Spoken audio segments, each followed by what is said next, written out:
신명기 9장에서는 모세가 이스라엘 백성들이 가나안 땅에서 전쟁에서 승리한 후에 교만한 마음 가질 것을 경계하라 라고 권면을 하고 있습니다. 교만한 마음이 무엇입니까? 자신들의 의로움 때문에 전쟁에서 승리하게 되었다라는 이런 마음인 것이지요. 이스라엘 백성들이 전쟁에서 승리하게 된 것은 의로움 때문에 아닙니다. 가나안 족속들이 하나님 앞에 악한 죄를 지었기 때문에 심판을 받은 것이지요.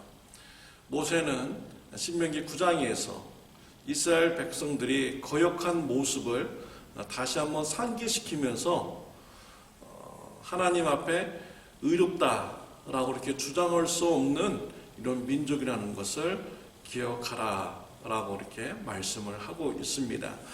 특히 오늘 본문에서는요, 시내산에서 있었던 이 거역한 사건을 다시 한번 상기시킵니다. 이스라엘 백성들은요, 하나님과 언약을 맺었습니다. 하나님께서 언약을 주시면 우리는 순종하겠습니다. 또 하나님께서는 순종하는 이스라엘 백성들에게 축복을 주신다라고 이렇게 약속하셨죠. 그러고서는 모세가 시내산으로 하나님의 부름을 받고 올라갑니다. 이러한 언약을 돌로 새기어서 언약 관계를 이제 매듭 짓는 것이지요.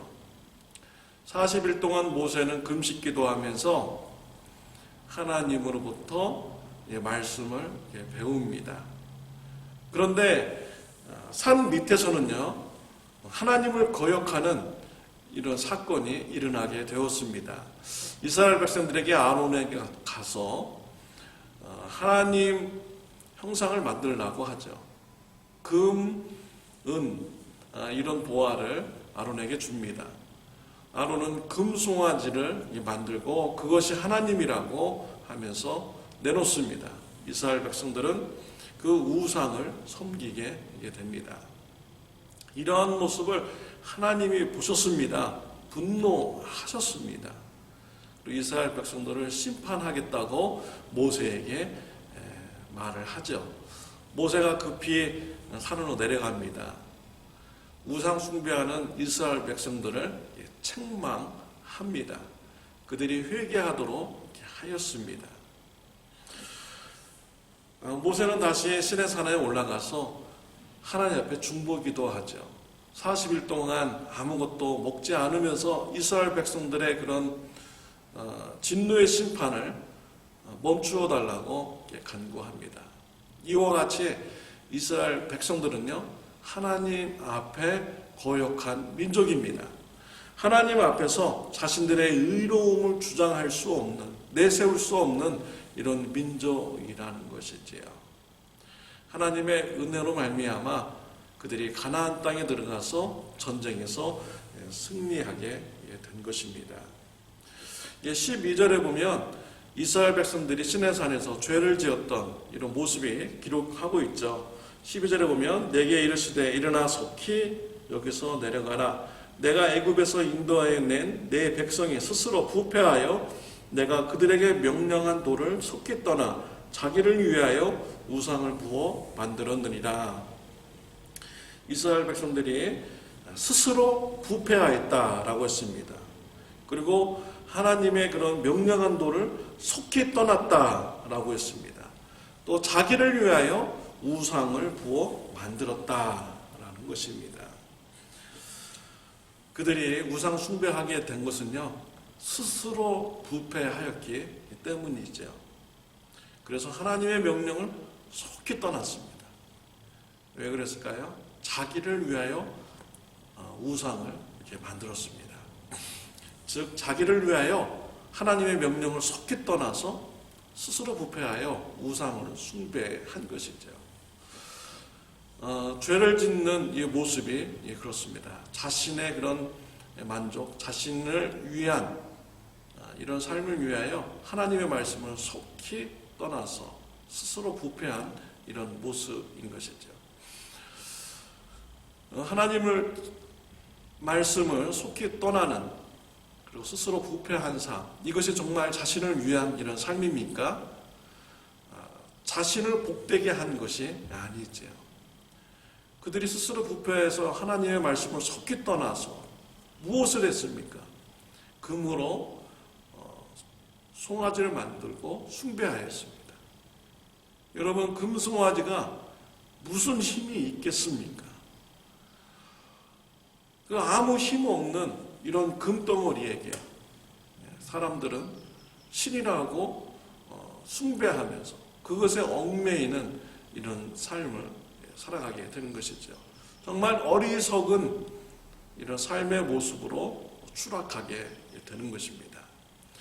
진정으로 나 자신을 위한 삶은 무엇입니까? 우상 숭배하지 않고요, 하나님만 섬기는 것이 본인을 위한 이런 삶인 것이죠. 누가 이스라엘 백성들에게 애굽에서 해방시켜 주셨습니까? 누가 광야에서 물을 주셨습니까? 누가 매일 이스라엘 백성들에게 하늘에서 내려오는 만나를 주셨습니까?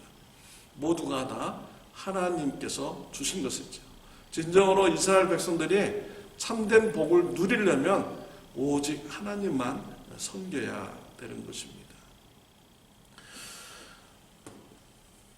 이스라엘 백성들은 하나님 앞에 자신의 의로움을 자랑할 수 없는, 내세울 수 없는 이런 민족인 것이죠. 그래서 그런 것을 기억하면서 하나님 앞에 겸손할 것을 권면한 것입니다. 저와 여러분들도 우리의 삶을 돌아보고 나의 그런 의로움 때문에 내가 지금까지 신앙생활을 해왔다라는 이런 교만한 마음을 경계하는 저와 여러분들이 되시기를 바랍니다.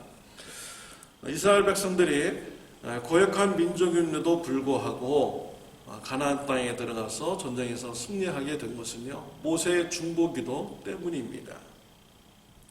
모세가 이스라엘 백성들을 위해서 심판을 면해달라고 중보기도하였어요. 또 하나님은 이러한 모세의 중보기도를 듣고 이스라엘 백성들을 용서하여 줍니다.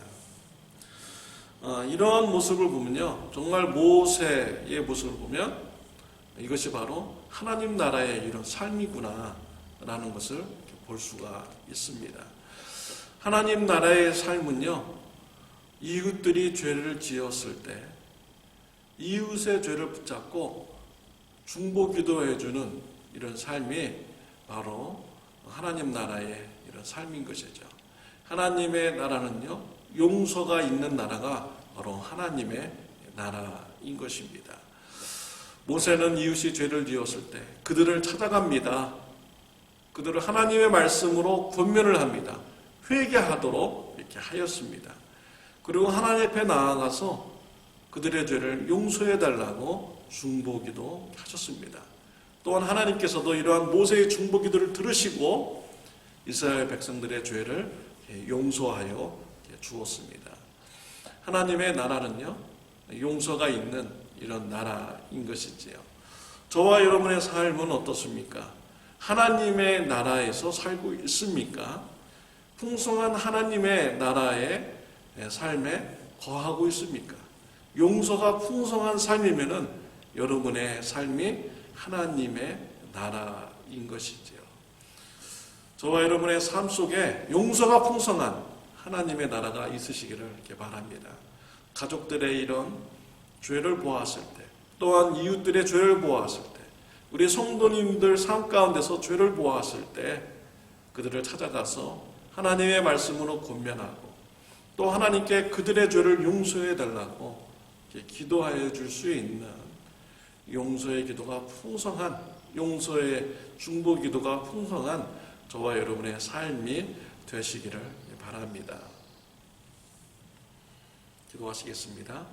하나님 아버지, 감사합니다. 오늘 말씀을 통하여서 하나님 나라를 보게 해주시니 감사합니다. 모세와 같이 이웃의 죄를 보았을 때 용서해달라고 하나님 앞에 중보 기도하는 삶 되게 하여 주옵소서. 또한 이웃의 죄를 보았을 때 그들에게 찾아가서 하나님의 말씀을 권면하고 회개하고 돌이키는 이런 삶이 있을 수 있도록 우리의 삶을 주님 축복하여 주옵소서. 예수님의 이름으로 기도드렸습니다. 아멘. 좋은 하루 되시기를 바랍니다.